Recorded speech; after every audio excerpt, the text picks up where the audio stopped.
In the mid-16th century, the kingdom of Mewar faced an uncertain future. Maharana Udai Singh II ruled over Chittagong, a fortress city that had seen countless sieges and bloodshed. The Mughals were growing stronger, and Chittagong was no longer a safe capital. Legend says that while hunting in the forests near Lake Pichola, Udai Singh met a hermit meditating on a hill. The sage blessed him and told him to build his new capital there, where the mountains, forests, and lakes would protect his people. Udai Singh took the prophecy seriously and laid the foundation of Udaipur in 1553. The City Palace became the first jewel of this new capital, a dream carved in stone, water, and hope. The City Palace is not the work of one ruler, but the labor of over 4 centuries. Starting with Udai Singh II, 22 generations of Maharanas expanded, decorated, and protected this palace. Each ruler left his mark. One added balconies, another built gardens, others commissioned temples or grand courtyards. Unlike Mughal palaces, which were often destroyed with dynasties, the city palace continued to grow like a living organism. It became the heart of Mewar, where kings were crowned, marriages celebrated, alliances formed, and wars planned. In every wall lies the spirit of the Rajput code: honor, loyalty, and resistance. The city palace is a masterpiece of blended architecture. Its foundation is Rajput, strong walls, angular defenses, and fortress-style courtyards meant to withstand invasions. Yet, over time, the palace absorbed Mughal influences like decorative arches and domes, signs of cultural exchanges through war and peace.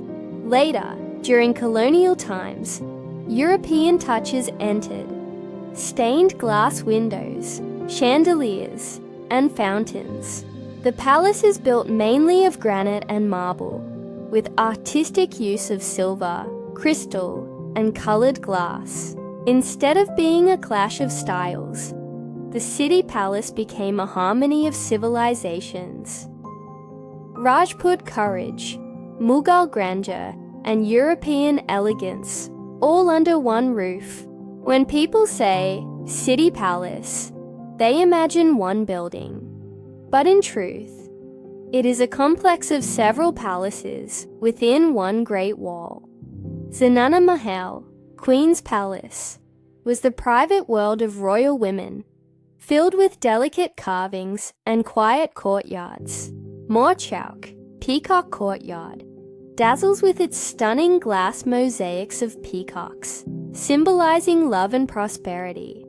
Sheesh Mahal, the Palace of Joy, hosted guests and festivals. Amar Vilas, with its gardens and fountains, was a place of leisure. Perched and Sheesh Mahal palaces later became royal guest houses, and now luxury hotels. Each palace tells a different story, some of war councils, others of music and dance. One cannot speak of the city palace without Lake Pichola. The palace rises above the eastern banks, reflecting its marble beauty in the still waters. From its balconies, the view is enchanting. Jag Mandir, the island palace that once sheltered Prince Khurram, later Mughal Emperor Shah Jahan, and Jag Niwas, today the Lake Palace, float like jewels on the water.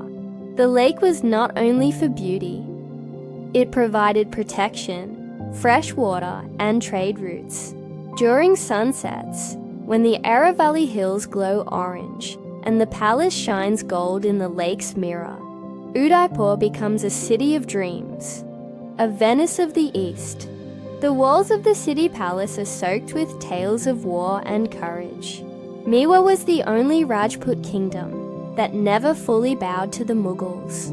Maharana Pratap, the son of Udai Singh, became a legend after the Battle of Haldigati, in 1576. Though outnumbered by Akbar's forces, he fought with unmatched valor. His horse, Chetak, is remembered for carrying him to safety. Despite fatal wounds, the city palace became a symbol of this unbroken spirit. Unlike other dynasties that surrendered or married into Mughal alliances, Mewar chose resistance. The palace is not only a place of luxury, but a monument to freedom and sacrifice. Step inside, and the palace reveals a world of splendor. The Sheesh Mahal, Palace of Mirrors, glitters with countless mirrors that sparkle like stars in candlelight. The Peacock Courtyard has 3 stunning peacock mosaics, each representing a season, crafted with thousands of pieces of colored glass. Amar Vilas displays enchanting miniature paintings of Radha and Krishna, capturing devotion and romance. The Royal Armoury showcases swords, shields, and weapons that defended Mewar for centuries. Even the Zenana Mahal reveals feminine beauty in its arches, balconies, and frescoes. Every room is a museum of art, power, and life. The city palace was not just for war and politics. It was also a stage for joy. Festivals like Holi, Diwali, and Mewar's royal processions filled the palace with music, colors, and lights. During weddings, the courtyards came alive with elephants, horses, fireworks, and folk dances.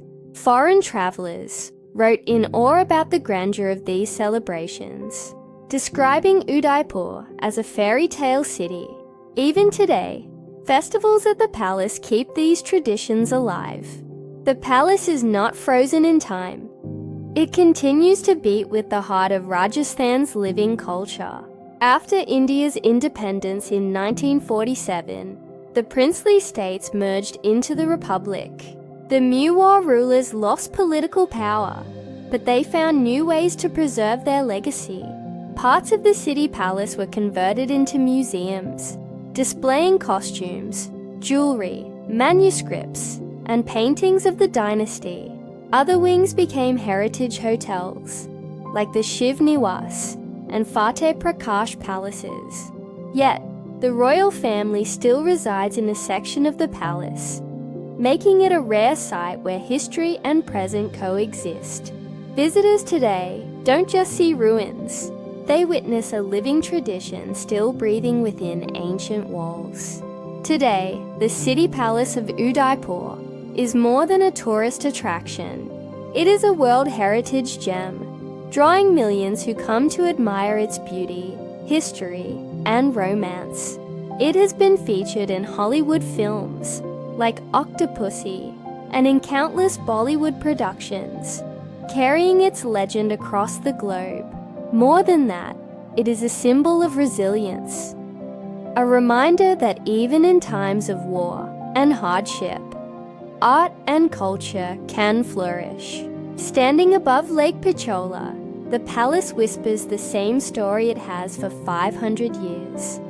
Of kings and queens, of battles and festivals, of sorrow and joy. It remains a timeless wonder, a jewel of Rajasthan, and a monument to the eternal spirit of Mewar.